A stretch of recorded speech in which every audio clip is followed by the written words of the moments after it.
नमस्कार। भाग्य चक्र में आप सबका बहुत बहुत स्वागत है। मैं हूं प्रवीण मिश्र और हमारे साथ हैं पंडित शैलेंद्र पांडे जी। पंडित जी, आपका भाग्य चक्र में बहुत बहुत स्वागत है। नमस्कार।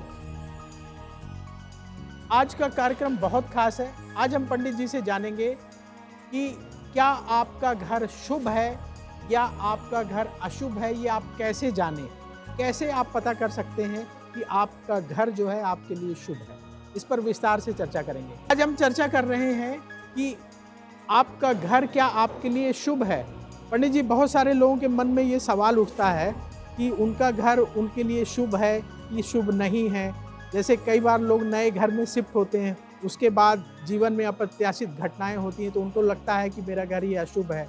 कुछ लोग कई बार नए घर में शिफ्ट होते हैं तो बड़ा अच्छा होता है, लाइफ में डेवलपमेंट होता है, तो वो कहते हैं शुभ है। तो क्या कुछ ऐसा होता है? ये सवाल बहुत लोगों के मन में आता है कि मेरा घर शुभ है या नहीं है, या मेरा घर अशुभ है, अशुभ परिणाम दे रहा है क्या। अब घर शुभ या अशुभ होता है या नहीं होता है। देखिए, दुनिया की हर चीज के अंदर तरंगें पाई जाती हैं, वाइब्रेशन हर चीज के अंदर होते हैं। मकान, जमीन, यहाँ तक कि कपड़ों के अंदर भी तरंगें होती हैं। ये तरंगें शुभता भी ला सकती हैं और अशुभता भी ला सकती हैं। और जब तरंगें अशुभता ज़्यादा लाती हैं तो मकान और ज़मीन में रहने पर समस्या पैदा होती है। अगर आपके घर में अशुभ तरंगें ज़्यादा हैं तो आप उस मकान में नहीं रह पाएंगे। ऐसे अशुभ मकानों में अगर आप रहने लगे तो कुंडली के शुभ योग भी काम करना बंद कर देते हैं, क्योंकि अगर आप अशुभ घर में रहेंगे तो वहाँ की तरंगें आपको आगे नहीं बढ़ने देंगी। और ये अशुभता आपकी कुंडली देखकर भी हम जान सकते हैं कि आपके जीवन में अशुभता है या नहीं है। और थोड़ा सा ध्यान देकर इस अशुभता को महसूस भी कर सकते हैं कि आपका घर शुभ है या आपका घर अशुभ है। आज हम बात कर रहे हैं कि आप कैसे जानें कि आपका घर आपके लिए शुभ है या अशुभ है। पंडित जी, घर की क्या दिशाएं देख करके भी ये जाना जा सकता है कि घर शुभ है या अशुभ है? प्रवीण जी, दिशा सबसे पहले देखी जाती है। जैसे हम लोग ये मानते हैं आमतौर पे कि पूर्व दिशा के घर अच्छे होते हैं, और लोग ये भी मानते हैं कि दक्षिण दिशा के घर बुरे होते हैं। तो दिशाओं से भी मकान में शुभता और अशुभता पैदा होती है। आम तौर पर पूर्व और उत्तर दिशा के मकान सबसे ज्यादा शुभ माने जाते हैं। पश्चिम और दक्षिण दिशा के मकान ज्यादातर शुभ नहीं माने जाते, लेकिन हर दिशा के मकान अपनी अपनी जगह पर शुभ हो जाते हैं। बस ये समझना होगा कि किस दिशा के मकान में आपको क्या सावधानी रखनी है, और आपकी कुंडली के हिसाब से वो दिशा आपके लिए सूटेबल है या नहीं है।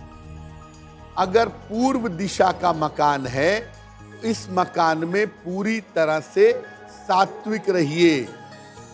अगर पश्चिम दिशा का मकान है तो घर में लकड़ी का प्रयोग करिएगा। अगर उत्तर दिशा का मकान है तो आग और बिजली के उपकरणों पर विशेष ध्यान दीजिएगा। अगर दक्षिण दिशा का मकान है तो मकान में सीलन ना आ जाए, मकान में गंदगी ना आ जाए, इसका ध्यान रखिएगा। कौन सी दिशा का मकान लेना आपके लिए अच्छा है, ये चतुर्थ भाव की राशि और चतुर्थ भाव के स्वामी की राशि मिला करके आप जान सकते हैं। और अगर आप उस दिशा का मकान लेते हैं या उस दिशा के मकान में आप जाते हैं तो आपको सफलता ज्यादा मिल सकती है। जिन घरों में सूर्य का प्रकाश नहीं आता या नहीं आ सकता, वहां पर अशुभता की संभावनाएं बढ़ जाती हैं। सूर्य का प्रकाश जिन घरों में नहीं आता, वहां पर अकारण बीमारियां पैदा होती हैं। आप ऐसे घर में रहते हो जहां सूर्य का प्रकाश ना आए तो घर के ज्यादा लोग बीमार रहेंगे। ऐसे घरों में बच्चों के भविष्य और स्वास्थ्य के बिगड़ने की संभावना ज्यादा होती है। और जिन घरों में सूर्य का प्रकाश नहीं आता, ऐसे घरों में रहने पर व्यक्ति नशे का और अवसाद का यानी डिप्रेशन का शिकार हो जाता है। घर में शीशे की सहायता से या रोशनदान निकलवा के, खिड़की निकलवा करके सूर्य के प्रकाश की व्यवस्था जरूर करिए। रोज सुबह गायत्री मंत्र का 108 बार घर में उच्चारण करिए, ताकि इतनी शुभ तरंगें पैदा हो जाएं कि घर में बीमारियां, अवसाद, डिप्रेशन ये सब ना आए। आज हम चर्चा कर रहे हैं कि कैसे आप अपने घर को शुभ बना लें विशेष उपाय करके। पंडित जी, क्या रंगों की वजह से भी घर में अशुभता आती है? अगर रंगों का बैलेंस ठीक नहीं है, अगर सही रंग प्रयोग नहीं किए, तो क्या घर में अशुभता बढ़ती है? देखिए, रंग का सही प्रयोग करके आप अशुभता को बड़ी आसानी से दूर कर सकते हैं। उसी तरह से अगर आपने गलत कॉम्बिनेशन के रंग ले लिए हैं, तो सब कुछ ठीक होने के बावजूद आपके घर में अशुभता आ जाएगी। अगर आपके घर में रंगों से शुभता अशुभता आती है तो कैसे आती है? घर में गलत रंगों का प्रयोग आपकी किस्मत को खराब कर सकता है। अगर रंगों का संतुलन ठीक ना हो तो व्यक्ति की सोच खराब हो जाती है। गाढ़े रंगों का काला रंग, भूरा रंग, नीला रंग ये जीवन में संघर्ष बढ़ा देते हैं।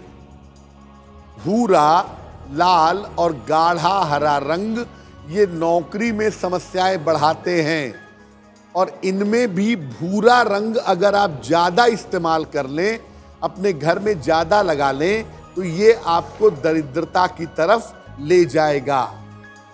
घर में लाइट शेड के और चमकदार ब्राइट कलर के कपड़े ज़्यादा पहनेंगे और उसका इस्तेमाल भी करेंगे घर में दीवारों पर। छत का रंग हमेशा सफ़ेद रखिए। वॉल पे कोई भी रंग लगाइए, छत पे सफ़ेद रंग लगाएंगे तो उस सफ़ेद रंग की वजह से बैलेंस हो जाएगा। घर में ज़्यादातर सफ़ेद और हल्के हरे रंग का या हल्के पीले रंग का प्रयोग करें तो बहुत बेहतर होगा। वैसे बेस्ट है कि आप अपने घर में सफ़ेद रंग का या हल्के पीले रंग का प्रयोग करें, ये सबके लिए शुभ रहेगा। आज हम चर्चा कर रहे हैं कि आप अपने घर को कैसे शुभ बना सकते हैं, घर में अशुभता अगर है तो उसे कैसे दूर कर सकते हैं। इस पर पंडित जी विस्तार से हमें बता रहे हैं। पंडित जी, घर के लोगों के आचरण से, उनकी एक्टिविटीज़ से या घटनाओं से भी क्या घर में अशुभता बढ़ती है? हम जो हरकतें करते हैं, जो एक्टिविटी करते हैं, उससे भी तरंगे बनती हैं। और जब हमारी आदतों से, हमारी हरकतों से तरंगे बनेंगी तो उसका बुरा प्रभाव तो घर पे पड़ेगा ही ना। देखिए, अगर घर में बुरी स्वभाव के लोग होंगे, बुरी आदत के लोग होंगे, वो बुरी तरंगे बनाएंगे, घर का मामला खराब होगा। अगर घर में रहने वाले लोग एक दूसरे के विरुद्ध षड्यंत्र करेंगे तो ऐसा करने से भी घर का मामला खराब होगा।